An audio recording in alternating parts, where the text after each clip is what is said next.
Baka nandito ngayon. Kaya, active pa yun. Active pa. Pero wala tayong karapatang humusga natin. Kundi, tanda natin ha, ilang katangian mayroon ang Diyos? Ilang katangian? Ilang katangian? Brad, ilang katangian mayroon ang Diyos? Okay, ipapartikular natin, tatlo. Alin yung tatlong yun? Omnipotent. Omnipresent. Omnipresent. Pag sinabing omnipotent, means God has all, God has power over nature. Nagawa niya yun. Bumuhin ng patay, nutusan niya ang unos, tigil, lumakad sa tubig. Omniscient, that God has all knowing. Alam niya ang before, during, and after. Doon sa before, ano sabi niya? Sa omniscient, gibain niya yan, templo. Pera siya dahil yung mga huli sa kanya. Before, bago pang ininunong si Abraham, ako na. John 8, chapter 8, verse 8. And holy, omnipresent, that God is omnipresent, and holy, existing. Before, di ba, anong sabi kayo ng tagal? Bago ka nagtungo nito, nakita natin. Yung present, alin yan? Matthew 18:20. Kung saan mayroong dalawa, o higit na nag-uusap sa aking pangalan, ako'y naroon sa gitna nila. Brother, di ba naman nila? Sino nag-uusap natin? Kung ganyan, ito siya. Kaya kita na niya yung mga inaantok. Ano na yan? Ayun, future. Matthew chapter 28, verse 20. Umpisa natin sa 19. Ito ang inaatas ko sa inyo at ito nakapal sa ating bukan. Humayo kayo. Bautismuhan ang ibahagi ang mabuting balita. Bautismuhan ang lahat ng bansa. At lagi niyong tatandaan, ako ay lagi niyong kasama hanggang sa wakas ng panahon. Kaya siya ay hindi nawawala. Kaya nung nag-ako ka, nagpo sa channel sa YouTube, na alam mo ba kapatid, nung malapit nang dumating ang Diyos, sinagot ko yun. Hindi na sa darating. Bakit hindi na sa darating? Kasi ang ibig sabihin na darating wala. Ay, ito, pinag-usapan na natin, narito siya. Ay, di sabi ko, sapagkat siya narito na, kasama ko na, yan, ginamit ko ito. Kinod ko sa kanya. Na, sino man nananahan sa pag-ibig, ang Diyos ay nananahan sapagkat nasa sa atin ang Diyos, o bakit sigala, sa atin na, ang hamon na lang niya, pagsasabihan.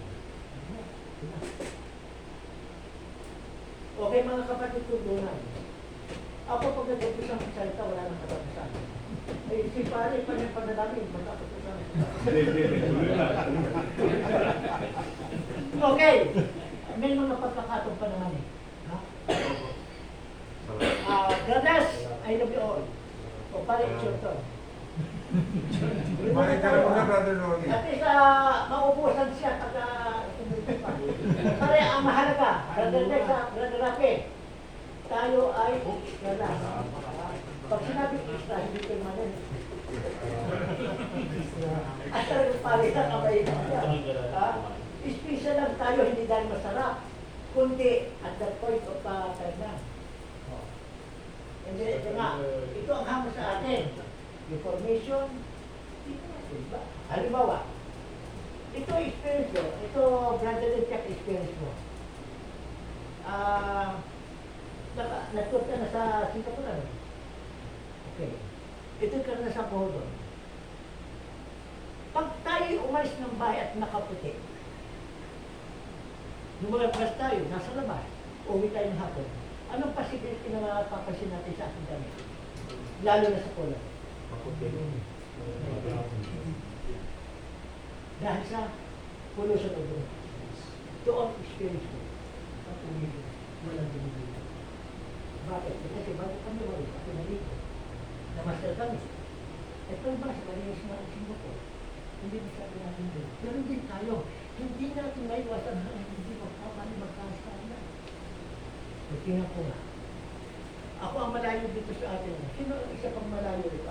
Si Brother. Okay. Mawalang galang kung kabisado mo. O uwi ka. Mula dito, baka magkakaputi ka. Ilan yung na-experience doon dito? Bago makarating sa Tamaraw ba? Tamaraw? Marulas. Mula. Ilang, hanggang sa makarating ka doon sa bahay niyo, ilang beses ko dito? Tanda mo na? Depende po Kaya, sa approximately. labing tatlo. Number of, okay. Mga kapatid ko dito, hindi tayo nagmamarunong. Sharing lang tayo. Salamat nating honesty. Labing na pagka. Ang tantang reality na, ganun lang. Ganun lang kahit gaano kalayo. Bakit? Kanan at kaliwanag. Pag puro kanan, saka makakating ka. Hindi ka na makakating dito. Pag puro kaliwa naman, hindi ka na. Kaya para tayo makakating. Okay. Sino ito ang aktive sa diagnosis? Nakikita ko sa kultura natin yung diagnosis pag-mahatalan. Sino active dito? Yung doctors. Ilang bisis nagawa ang Panginoon. Ayon doon. No. Ay bakit siya makati sa bundok ng dito? Kung sinata pa, hitan. Bakit sinakating sa bundok? Kasi siya tumayo. Ganon din tayo. Pag tayo nagkasarap, bakit sila? Ang nangyayari sa atin, always may justification. Sa pag-aaral ng theory dito, justification is sense of being proud. Kaya tayo, lalo na dito sa may Manila, pinaka-slogan natin, kasi, alisin na yung kasi. Kung nakasala, magsisi. Dahil ang kahinaan ng Diyos, magsasalanan. Pero habang sinamamatira, kasi ano, nakatapos siya. Gusto ko sana mag-entertain na test ng ilang tanong. Ano gusto mo kahit isa lang? Sige po, isa. Sige, sino gusto sa'yo magtanong? Yung medyo napapakinggan natin malinis sa sinasabi na ibang sikta. At saka ito pala, no, isang pakiusap natin. Ha? Huwag tayong mag-iis muna sa lalo na kung hindi natin kilala. Na-experience ko na po ito sa konsilo para sa atin. Ako'y magro-rodyo. Pero ang video ko nakasan ko sa last day. Ay first day pa lang, nag-oxygen tayo, ay sinasyo natin, very ordinary. Na mag-disalita, yung last day na, doon ako nakasan ng rodyo. Kaya nagulat ko, iba mo nakaka. Kaya nung magkain, kasi, ano naman kami narito sa tao.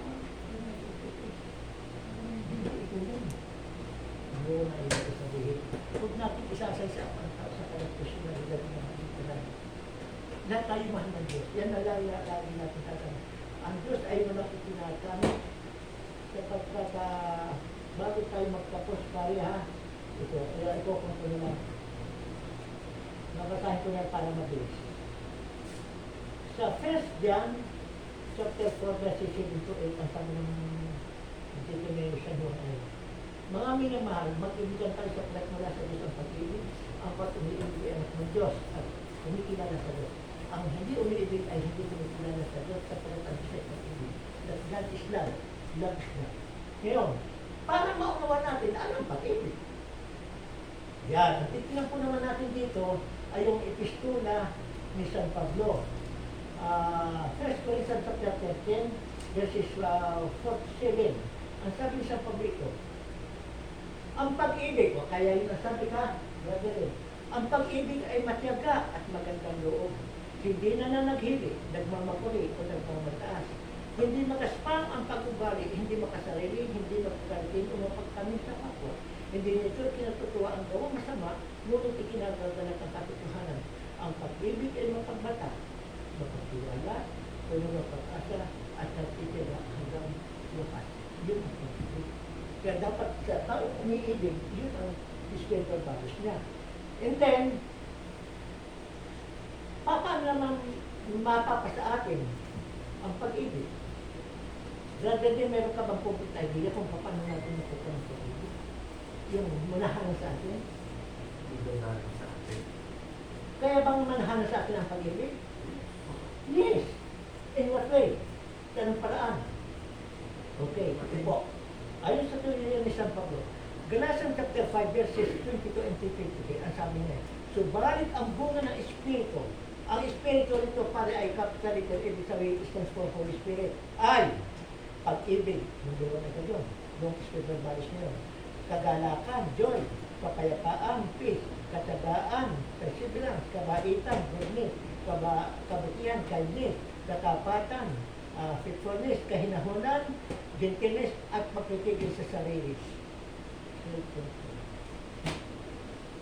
Ako ho ay mayroong kapitbahay. Ito hindi naman sa Krishna. Ang babae ito'y palamura. Kahit hindi kami, nakakita ng halimbawa ng daga, ito sa ino mo. Pag ang asawa ay dumating, ay putang ino mo. Ano na yung hindi maganda na defect? Ison. Yung lalaki magmukha ng puta. Sabi Krishna tayo, ito Krishna. Ito na ba ako? Ako itong pinusin. Ba't nakastang loob? Kailan? Kahit naroon yung talagang asawa, nakikipaglampukan doon sa kanya. Sa kanila bang bahay? Ay naging kong parang ka. Kaya nagkaroon ako ng nakasama sa ikot namin. Ang papang mo. Kahit namin na yung umigilan, nagkakaroon kayo naglalagawin. Pare, at may laging sa pare. Kasi nga po, pinatutuloy dito sa kamakang doon sa kanila. Bahar, ismisit na ito rin. Kahit isa na pa, na-improve sa immorality. Yung magkaroon siya ng transformation, reformation, lahat na ito. Convention at saka yun. Doon sa pagiging, alam mo, patay mo. Ang palit ito. Praise the Lord. For praise the Lord. Jadi, ang ganda. Naging sa praise the Lord. Ay isang gabi ako dumating. May mga ko, mukhang nakakagal yung mga kasama. Hindi buya ko. Ang ginawa ko, gagawin, sinili ko doon sa bintana ng kami. Nagtapis. Kasi kung nakatapis na nakis, doon hindi na nakapis. Sabi ko ba, sinasabi ko sa ito, hindi ka na. Wala mo anong sinabi mo ba? Nagkaroon ng information din ha? Wala rin po sa ina, wala na. Apa, ang sabi, tang po. Laging tang. Wala na nagpunta kundi, tang, ay di tang, di po tang. Ay di ko sabihin. At saka nga ito ha, sa inyong dalawa, sa ating lahat, huwag tayong magtaka. Kapag dumating sa atin yung mga pagsubok na hindi natin inaakala, mga unexpected. Sa 2 Timothy, chapter 3, verse 10. Ito ang pinili ng San Pablo. At lahat ng may nais mamuhay ng matuloy bilang tagasunod ni Kristo ay dararat ng